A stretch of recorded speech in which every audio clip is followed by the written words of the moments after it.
All right, so welcome everyone to this session on using CoNavigator to explore intersections of diversity, discipline, and experience and agency.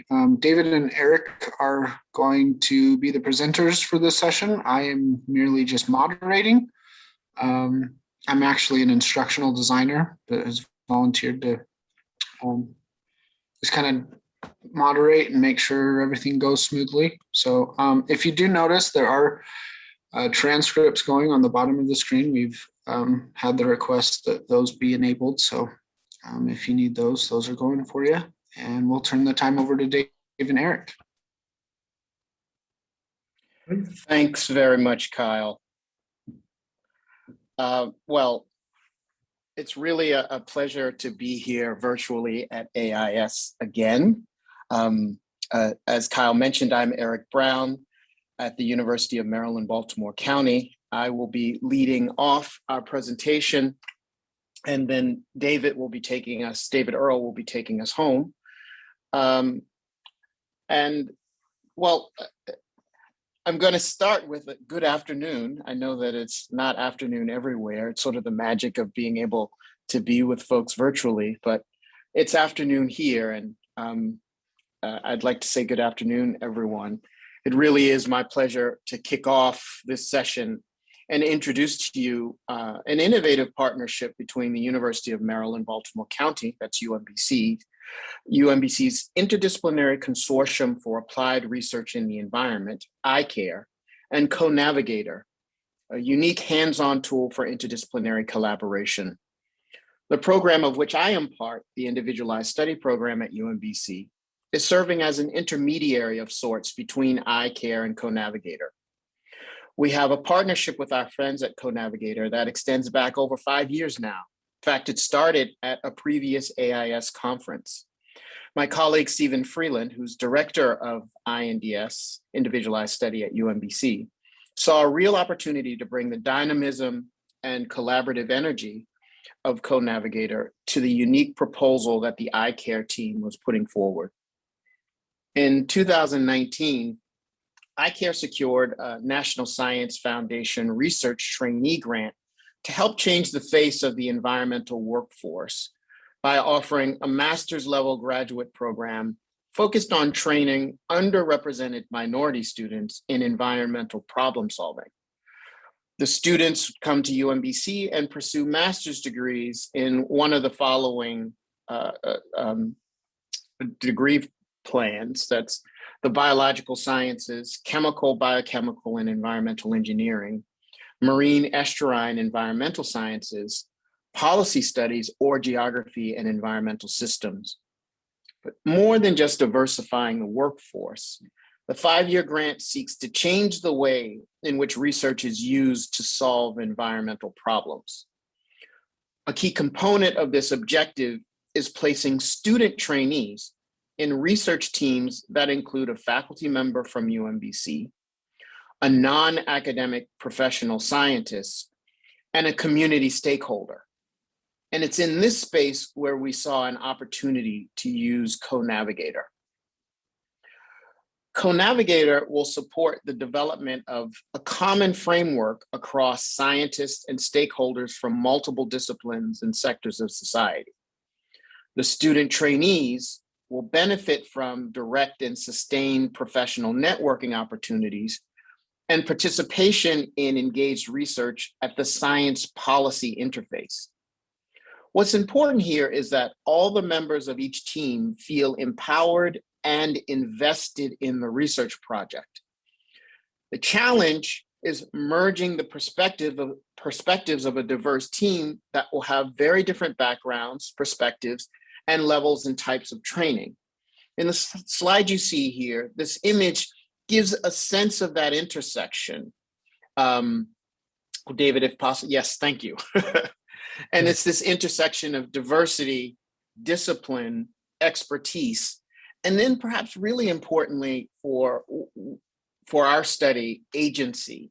The degree to which all the members of the team have a sense of agency, but I think we're particularly interested in the graduate trainees and their sense of agency in a research project that will include folks who are much senior to them in experience and academic background. Now, CoNavigator will support, the research focus of the work performed by these teams is the highly urbanized and industrialized Baltimore Harbor. Baltimore Harbor is both an historic and modern shipping port with a surrounding metropolis of 2.8 million people, which, like other coastal cities, is struggling to solve competing environmental and socioeconomic problems. By embedding student trainees in research groups that include professional scientists working on the pressing issues of the harbor and community stakeholders who are directly impacted by the health of the ecosystem, the iCare traineeship seeks to create a model of training students in urban ecosystems and coastal city problem solving, which hopefully can be replicated at other institutions in other cities. Now, a little bit about the structure of the program. Year one of the grant has been focused on recruiting highly qualified students, 7 of whom begin their training in fall 2021. There will be 2 additional cohorts of 10 students, one starting in fall 2022 and one in fall 2023. At this point, really, I'd like to acknowledge the added challenge of COVID at this point. I mean, the grant came on board just as we were being banished to our homes as a result of the pandemic. The original intention was to have 3 cohorts of 10, but well, COVID. And so we're starting with 7, but hoping to have 10 in the next 2 cohorts each. The students will receive financial support to earn their thesis master's degrees. So at the beginning of their study at UMBC, each student trainee will form a team with a faculty advisor and at least 1 professional scientist who previously met to develop project options for the trainees. And in our current cohort, there are several students who have more than 1 professional scientist from more than 1 outside institution. And there's 1 student who has more than 1 faculty mentor. So it's not a simple 1 student, 1 scientist, 1 external expert. It's a more complex system than just that.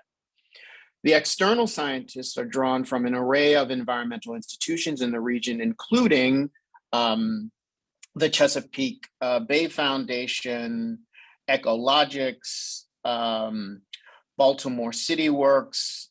It really is a diverse set of partners that we're drawing from to create these dynamic teams. So once those folks are put together, this group will then identify a community stakeholder to bring on as a part of the team at the outset of the research. This expanded team will participate in 2 CoNavigator sessions. The first session for the first cohort will occur this coming January 2022 and is intended to help the team create an initial topography of the research topic. David, if you could go to the schematic for how things will be laid out. Yes, thank you. So you'll see there the first cohort of 7 will do their initial CoNavigator session in January. The teams will map their expertise, concerns, questions, agency deserts, and commitments to next steps. Then the physically constructed map will be digitized and rendered in augmented reality to allow members of the team to add content to the topography over the following months. The second session will occur during each trainee's second year. The entire team will reconvene to consider how perceptions have changed over the intervening year and to build a second map based on a reconstruction of the first map. In total, across the 3 cohorts, some 54 CoNavigator sessions will occur during the funding period. This large set of experiences will give us a rich opportunity to make many observations of how diverse, collaborative science teams work to create shared understanding. And I would also say our experiences with this first cohort will really give us an opportunity to understand how we can optimize our procedures for the preceding, the cohorts that are to come. Now I want to turn things over to David Earle from CoNavigator, who'll give us a more detailed description of how CoNavigator will work in our partnership. And in particular, to give us a sense of how the augmented reality piece will hopefully enrich what looks like to be a really exciting study. David, over to you. Thanks, Eric. Yes, my name is David Earle. I'm a creative director. And together with Katrine Lindvig, who's an assistant professor in higher education research, and Lena Hillersdal, assistant professor in medical anthropology, both at the University of Copenhagen, we make up CoNavigator's founding team. I'd just like to start with this image. It's taken from a cave in Argentina from between 9,000 and 13,000 years ago. We don't know precisely what the purpose of those recorded traces of hands are, but they're a powerful reminder of the importance of hands and gestures in human thought, and also how visualizations of thought and gestures allow groups to collaborate, share, and develop more complex ideas. And this reflects much of how we've designed CoNavigator, a hands-on interdisciplinary collaboration tool. CoNavigator combines interdisciplinary research theory with design thinking, and it's designed to enable more meaningful collaborations. It's reusable, it's reconfigurable and intuitive, composed of writable tiles, cubes, and pegs to enable rapid collaborative visualizations and help teams navigate through complex themes and problems. As Eric touched on earlier, the iCare program will see participants experience multiple intersections taking place in their collaborations, that of discipline, diversity, expertise, and agency. And it's the asymmetry of these intersections. They can lead to problematic collaborations and embed hierarchies into any discussion, narrative, and the solutions. So some voices can cease to be heard, while others will dominate. CoNavigator seeks to mitigate some of these intersections during the collaborative process in both its methodological and physical design. So if we start with the session design, there are 3 core stages. And the first aims to identify and negotiate on what exactly the theme or problem actually is. And this is the longest of the 3 stages. It's designed to help teams build a detailed, interwoven map of each participant's perspective of what they see as essential to the theme, and then agree on how these perspectives might relate to each other. Then the second stage centers on figuring out what ought to happen or what needs to be focused on to affect change or development. And then finally, they decide on what should be done by setting tasks and then creating a narrative around the process and their decisions. Cognitive scientists sometimes refer to how we negotiate and engage spatially as either being egocentric or allocentric. Egocentric navigation is how things are positioned relative to oneself in the space. For example, the fork is on my left, the door is behind you. Allocentric navigation is how we see things from a more top-down perspective, with each object relative to each other. So, for example, Moscow is due east of London would be an example. Both of these are important methods for how we organize our thoughts and how we share our thoughts with others verbally, spatially, and gesturally. The CoNavigator tool aims to enable both of these ways equally in its design and process. So participants first each decide on the elements of a theme that are essential from their own perspective, which would be the egocentric. And then they negotiate and build a shared topography that becomes an allocentric map of the combined understandings of the theme. And then participants will physically walk around the allocentric topography, giving them a more empathetic understanding of each other's egocentric perspectives and how they interweave with their own. So there's a continuous shift between the 2 core ways of spatially engaging with the topography. So the entire process alternates between the individual and the collective. This ensures each individual has the opportunity to think and make decisions for themselves before the tendency to be pressurized into groupthink or following the more senior participants. Only once the individual elements are completed are the negotiated phases carried out. Each tile that's generated remains visible and part of the overall map for the entire process. Very often groups filter out what they see as not being relevant to a problem or a solution too early on in the process, and thus they cancel out the diversity in the route forward. And there's no hierarchy of tiles. Each tile is identical in size and therefore identical in importance. So rather like the stops on a subway map, they matter in terms of how they are connected. Each participant can elevate the tile of their choosing, regardless of its popularity with the other team members. And the action of flagging the tiles, that's done silently with the focus on the hands to reduce the chances of coercion from the other members of the team. And rather than race towards reaching some common ground, the teams are encouraged to find their uncommon ground. Are there central ideas and principles which they believe they share that are not in fact identically shared or are understood differently? Often collaborations can be very far in their planning when it's realized that central ideas or values are not in fact shared.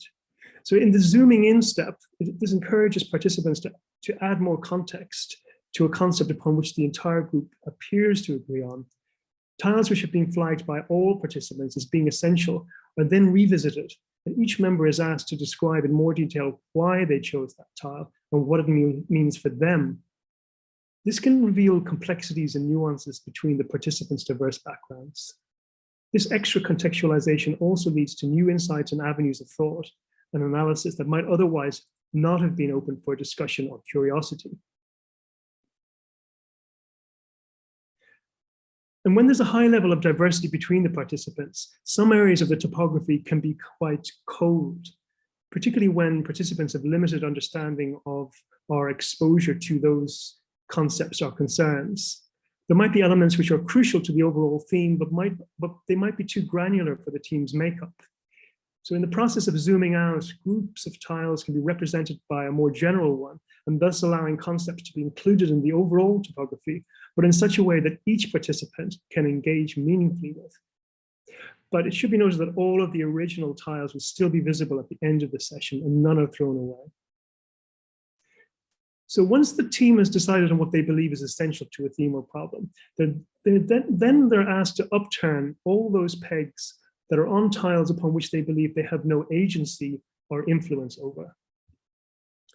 And this might lead to some tiles having no one who has any agency over what it represents. And these we call agency deserts. So groups at this point can decide to collaboratively focus on these agency deserts. There can also be other patterns revealed here, where only one member of the team has agency over a number of tiles, or the same person has a perception of lack of agency throughout. This can be discussed in general, or more weight and focus can be placed on these agency imbalances in the next stages of the process.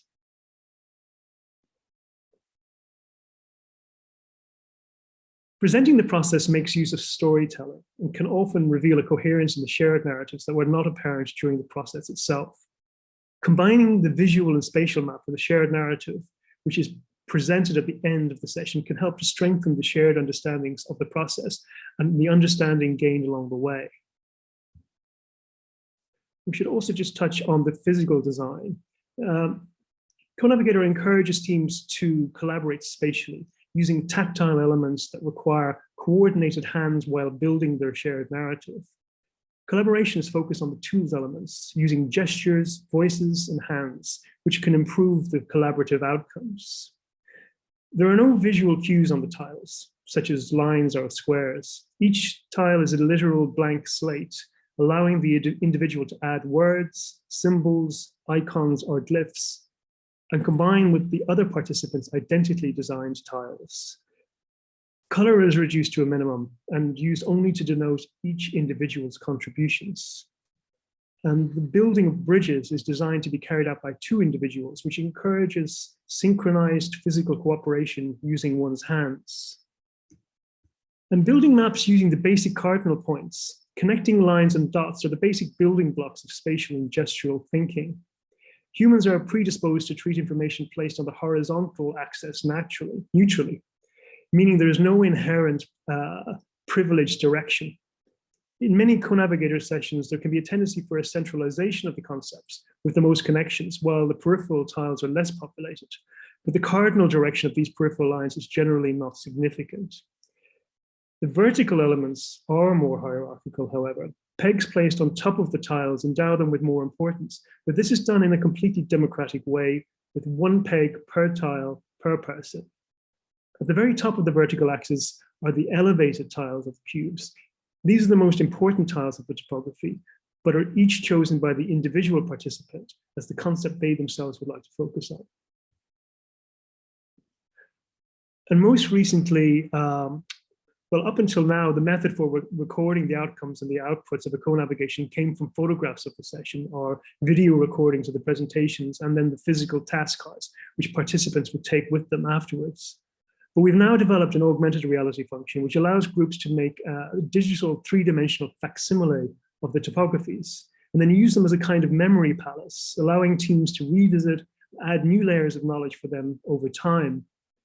This will be particularly beneficial for teams such as those assembled by iCare, who are generally physically dispersed and have a large time gap between the co-navigations.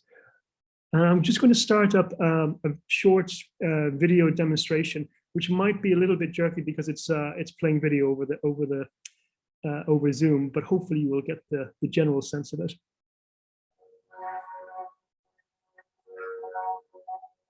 I'm going to give you a quick demonstration of how we could use a completed physical CoNavigator session, bring it into augmented reality, and use it as a form of virtual memory palace for later use. So we take our table, bring our iPad up, and you can see the augmented reality version of a co-navigation session.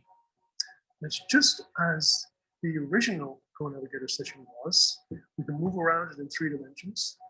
You can come right in, look at the specific tiles and how they are arranged. But what this has, which a physical co-navigation session wouldn't have, is extra information which you can introduce at a later date. For example, here we have a tile saying history to the present day. We have added a slideshow which is relevant to that particular tile. We tap off it again. We come here and we see this particular tile, AMO business. We have a abstract which is pertinent to that tile, and then an external link which you can use to access the original paper.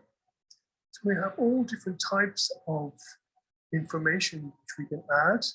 Here we have another abstract, but also we can add interactivity of a different nature.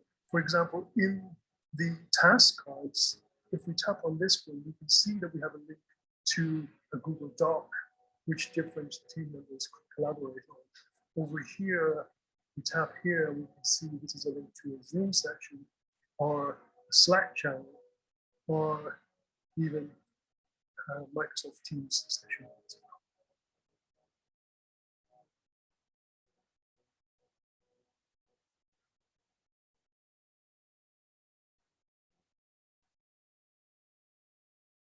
Okay, I hope that was visible enough for everybody. Just to recap there on the slide, what you can do within the session.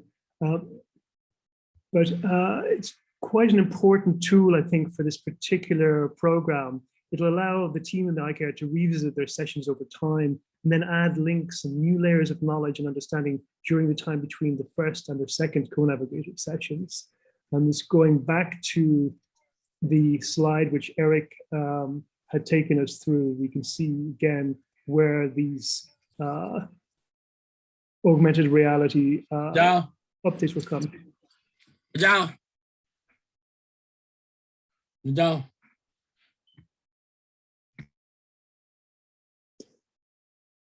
Okay, and Eric, do you have anything you want to put in at this stage to wrap up from where I've left off there?